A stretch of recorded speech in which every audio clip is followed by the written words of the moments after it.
Good morning, and welcome to ARC's 20th Forum. Let me maybe start by asking, could you please raise your hand, those of you who are at this forum for the first time? Folks, take a look. I noticed that this year, we have more first-timers at this forum, I would say at least for the last 10 years. You know what this means? In fact, it's a good thing for our industry. You know, more new people, also, in fact, actually, a lot of new companies. You can see many new companies next door in the hall, but there is lots of new companies that are, in fact, actually getting into our industry. I think that's a very healthy sign.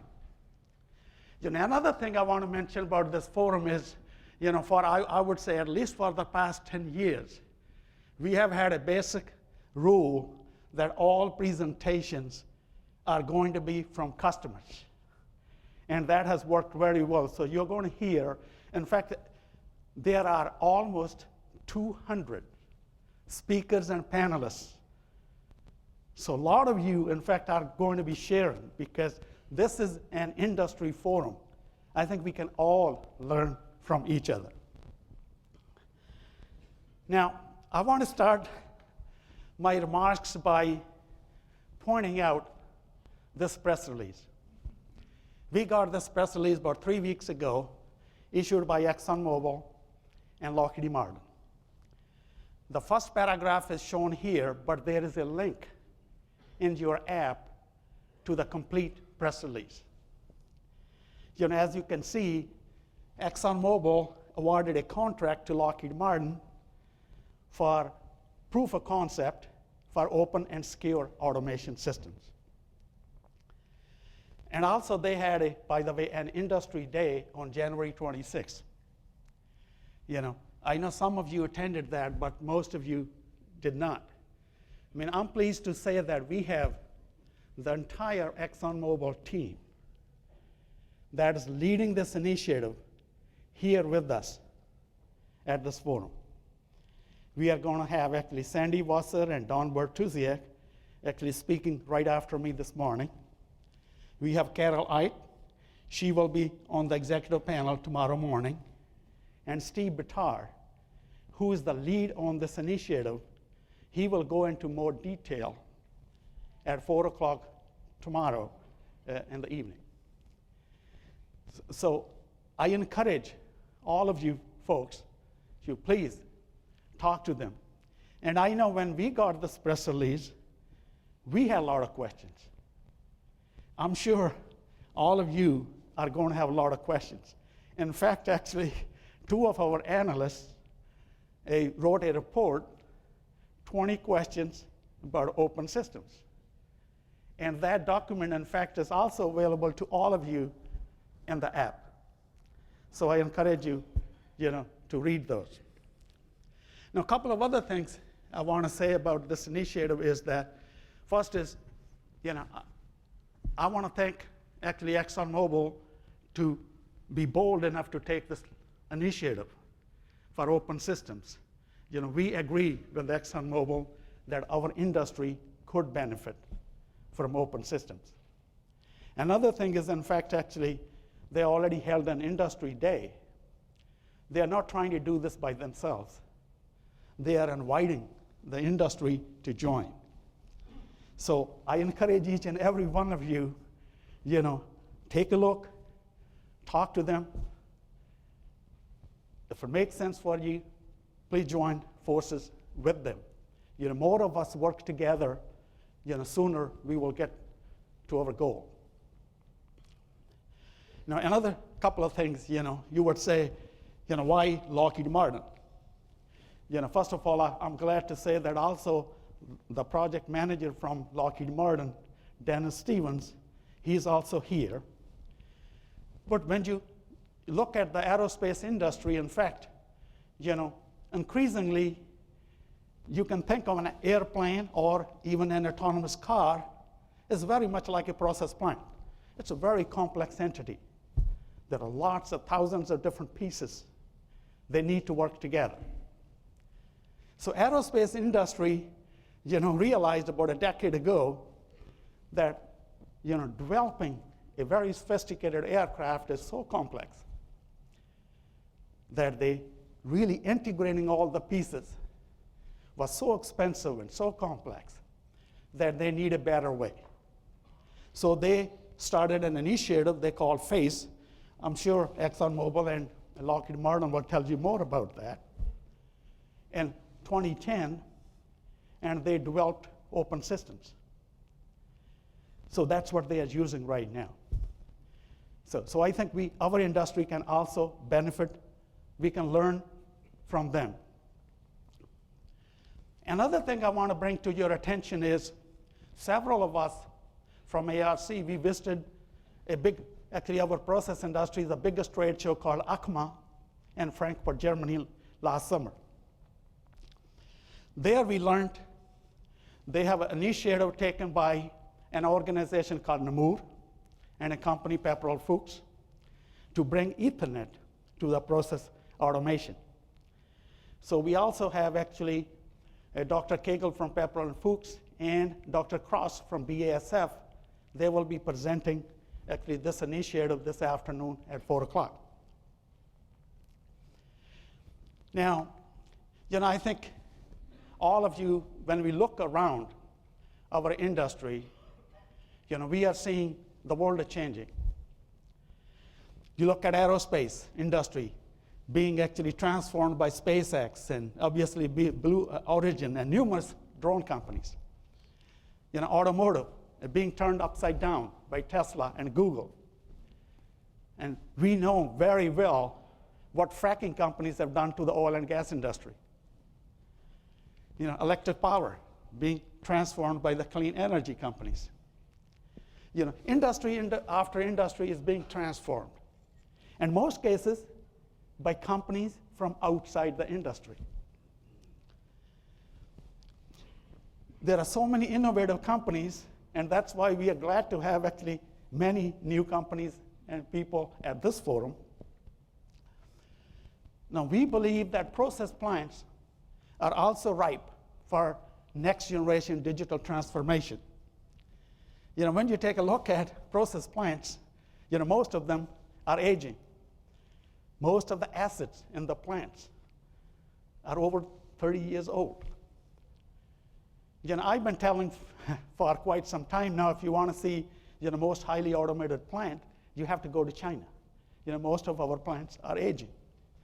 And clearly, old assets, they are prone to failures.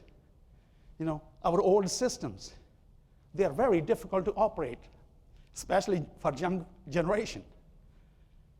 So we have a lot of issues, and they are really very, very expensive to upgrade.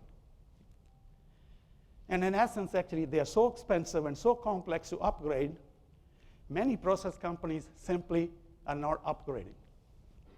They keep on running the existing plants as long as they can.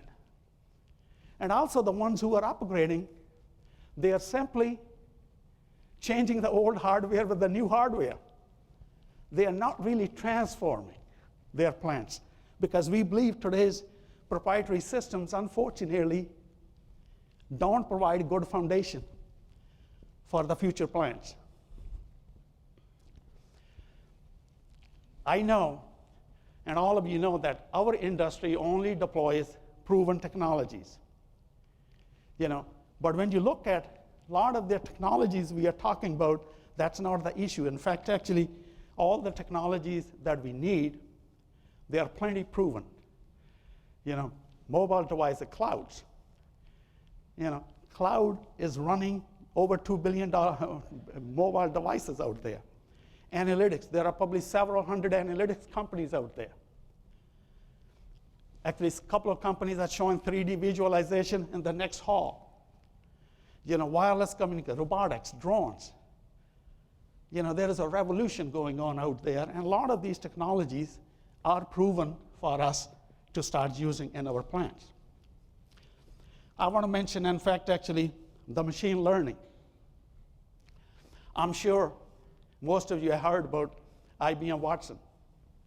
the reigning champion in chess and Jeopardy. I'm sure you have heard about Google car driving around in California roads, learning. The interesting thing about the new technologies is that, with the new smart machines, they get better every day. Whereas our existing machinery in the plants, performance degrades. When you see this kind of things happening, you have to start thinking, when a plant has some of these smart machines and you don't, how are you going to compete? Same thing with open platforms. Certainly, for example, cloud wouldn't be growing the way it is. It's explosive growth without standards. So our aerospace industry, they have open platforms. More and more industries are moving to open platforms.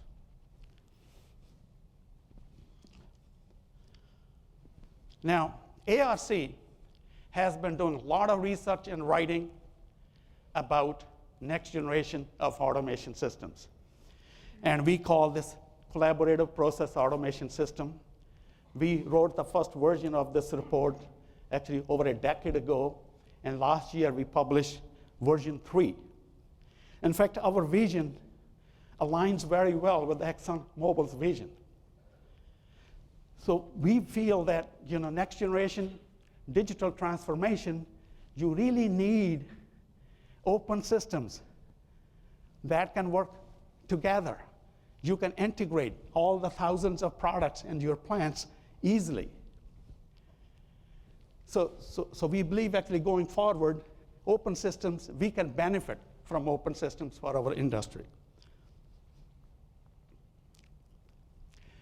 Another thing, obviously, IT and OT, they have been converging.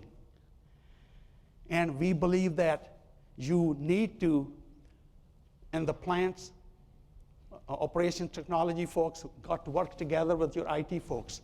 For example, your process engineers need to work with the software developers on the IT side. Your safety experts, they need to work with cybersecurity experts in the IT organization. And your automation experts have to work with the data scientists. I know many companies are already integrating their OT and IT organizations, and others are trying to get their organizations work together. We think going forward, that's another very, very important thing that our industry has to do. Now, when I was at this trade show I mentioned last summer, there was literally every compressor, every pump, motors company, all of these equipment suppliers were there. I talked to every compressor company at this trade show.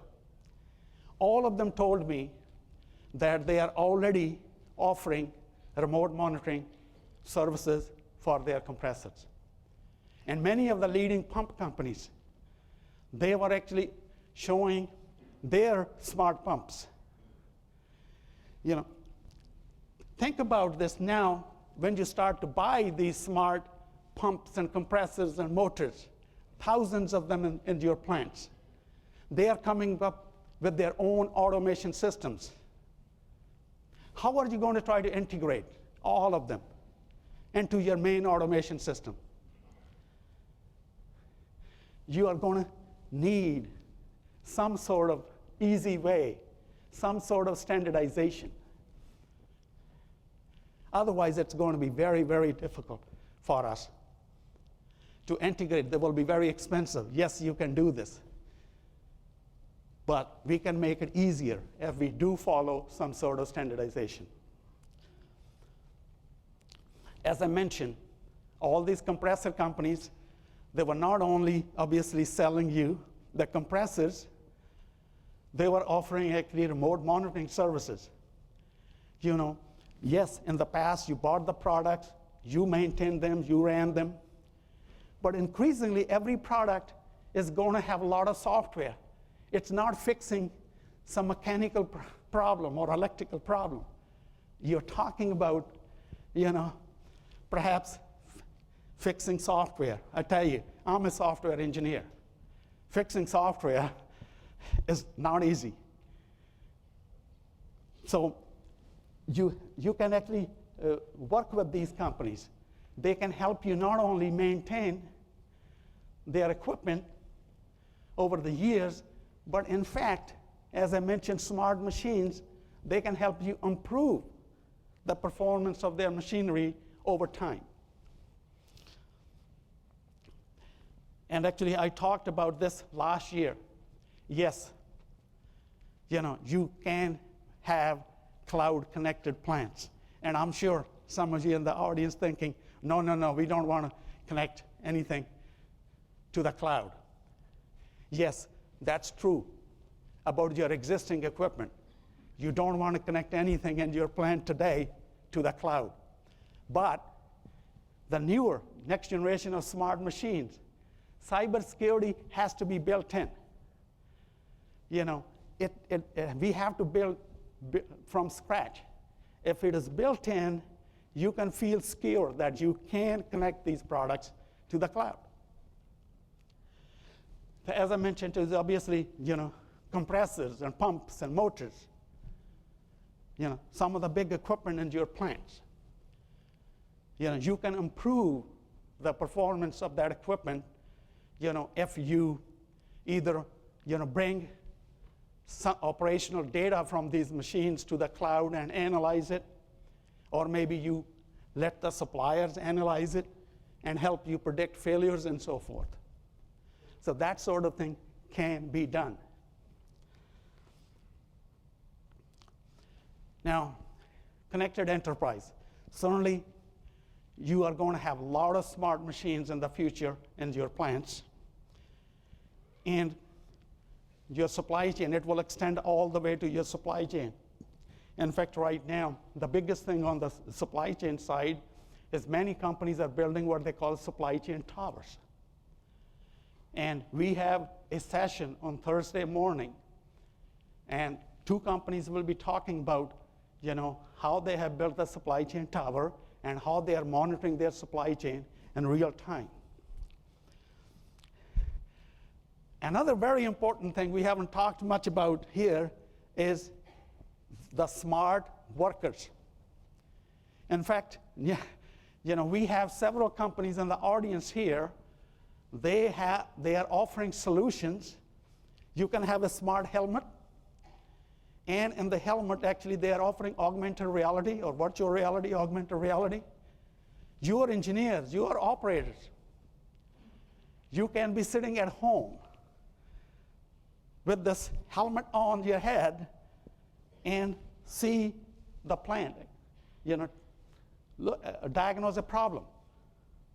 So we are going to have a lot of actually smart workers as well in the future. Certainly we talked about, the business systems. You already have most of your business systems, up in the cloud, or, by the way, when I say cloud, that could be your private data center, But as far as you are concerned, it's out there someplace. And not to forget our products. And I'm sure some of you are driving cars, they are connected to the cloud.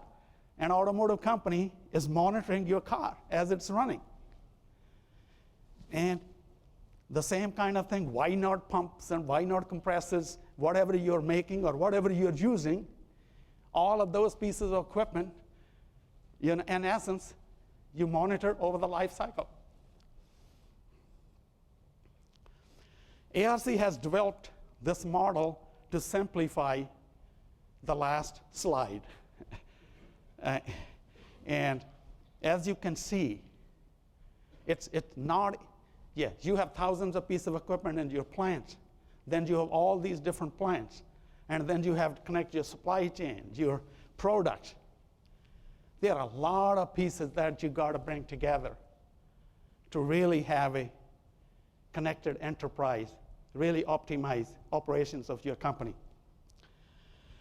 And you need some sort of an open platform to do that. I know those of you who've been coming to the forum, you have seen this picture a lot of times. This is ARC collaborative manufacturing model. And just quickly, I want to go over some of the things you can in the plant. Certainly, you want to start thinking about smart machines and smart workers. Now, at the enterprise level, you want to thinking about actually, you are now running the companies in real time. It's not that you get a report after a week or after a month. You, at the enterprise level, can find out, how much your plant is producing, what's the operational efficiency and all of that. Customers. You have now connections with your customers for life of the product. You want to focus on that. Supply chain. I talked about, having a supply chain tower. Actually, these are a whole bunch of things you can do, but I'm only mentioning some key ones. And the services. The business model, a lot of the companies will change going forward. Rather than simply selling products, you are in essence actually providing solutions to your customers, for the life cycle of the product. And on the design side, all of it has to begin when you're designing a product.